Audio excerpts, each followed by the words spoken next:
Hi, this is Dr. Anita with another diamond moment. The diamonds in our lives were created by time, heat, and pressure. Everyone has a story. Everyone has been through something in this life.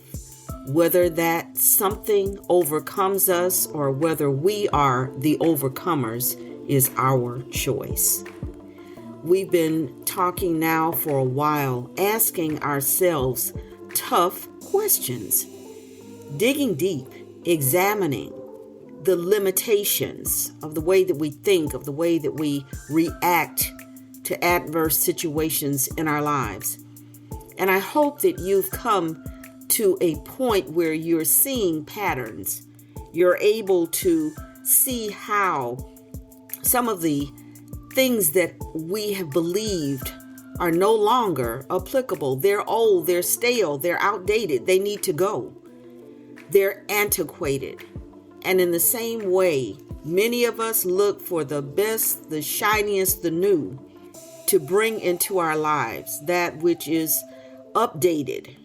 We don't necessarily do that as it relates to some of the voices that have been responsible for holding us in a place that is uncomfortable, that we've outgrown, and yet we fail to challenge those thoughts, those beliefs, and those ideals in order to move to where we want to be or where we feel we've been called to be in life. Sometimes the antiquated voice is a lack of appreciation for your having been chosen for something in this world. We see people who've never seen the greatness in us. We're around people who've never celebrated us. And because they haven't, we haven't. We started out in this series looking at the life of the gospel great Kirk Franklin. There's another documentary that has come out that if you get an opportunity, I definitely would recommend that you watch, and it's Maxine's Baby. It's Tyler Perry's story. Once again, looking at his story and realizing we all have a story. Looking at his story, you can see how he had been injured psychologically, physically, emotionally, how what it did to him and how he used that. But he goes into detail, allows the filmmaker to go into detail on his life. And it's something also that would be very, very worthy to watch. I want to read to you one quote from that movie. It really says everything that we have been saying. And it comes at 1 hour and 47 minutes into the documentary. Tyler Perry says this. It's following him opening his studio. And he says, there are some people in this room who have tremendous talents. And they're just amazing at what they do. But there's some things going on in their lives that if they would ever connect their pain to what their gift is, that gift would change and shift into something else that would not only be the bridge that brings them over, but could bring others over with them. That's what a diamond can do. There are things in their lives that if they would connect their pain to their gift, that gift would change and shift into something else that would not only be a bridge for them to take them over, but could also bring others over with them. That's the first quote. And then the second one comes immediately after. It's his cousin, Lucky Johnson. And he was talking about and reflecting on Tyler. And he said, a lot of us go through things. He went through some stuff, man. He went through that could have destroyed him. It could have destroyed him psychologically, where he went under the bridge in a cardboard box and disappeared off the planet. But because of what he had been through, but he didn't do that. He was resilient. He did the opposite. He fought the demons. He fought the naysayers, the dream snatchers, the haters, the people that was opposing. People saying, you're not going to become. I have to become. And he became. Those were two very poignant thoughts, two very poignant observations. Many times, that antiquated voice is not appreciating the fact that you have been chosen, that no matter what, you will not be held down. You will not miss your assignment if you choose to utilize what you've been given. We're at a place now where in a few days, in real time, we'll be celebrating Thanksgiving. Thanksgiving is a time that many people are saddened. They have lost family members. They no longer have the support system around them that they once may have had.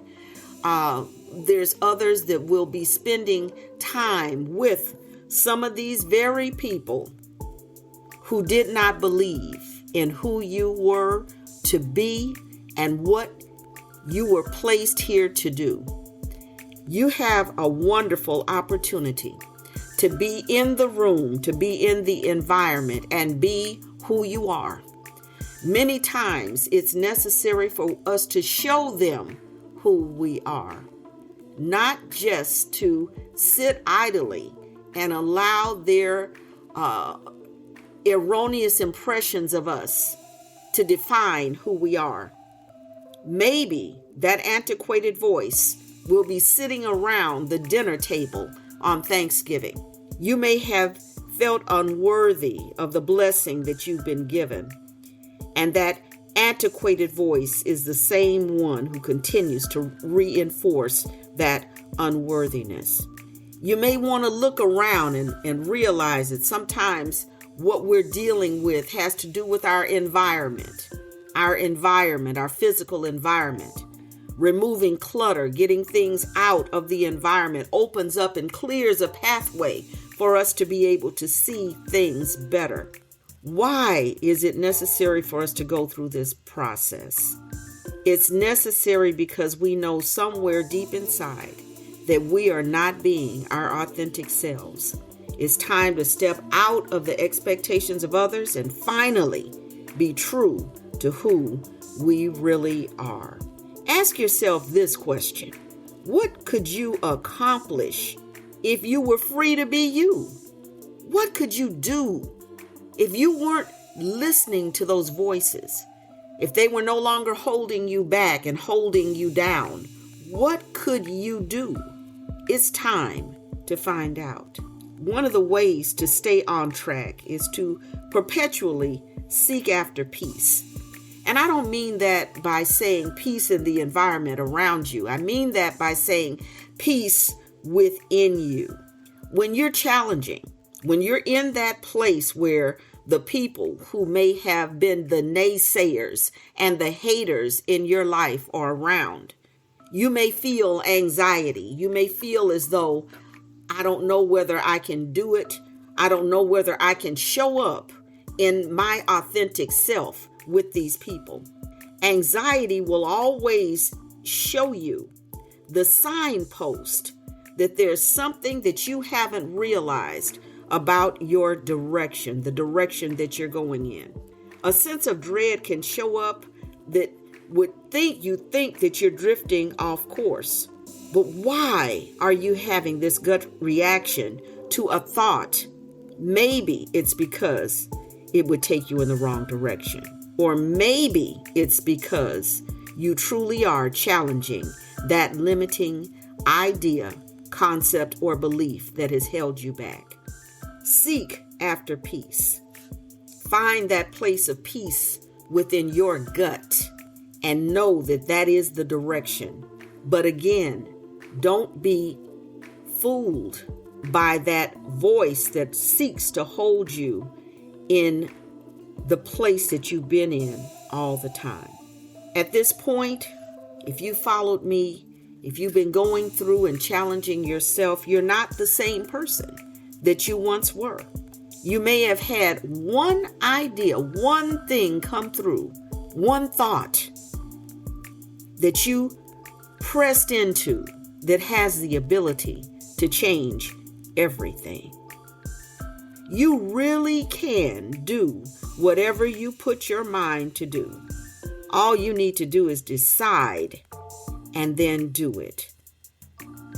If you had begun this process last year or last month or last week, you may have been to that place that you wanted to be by now.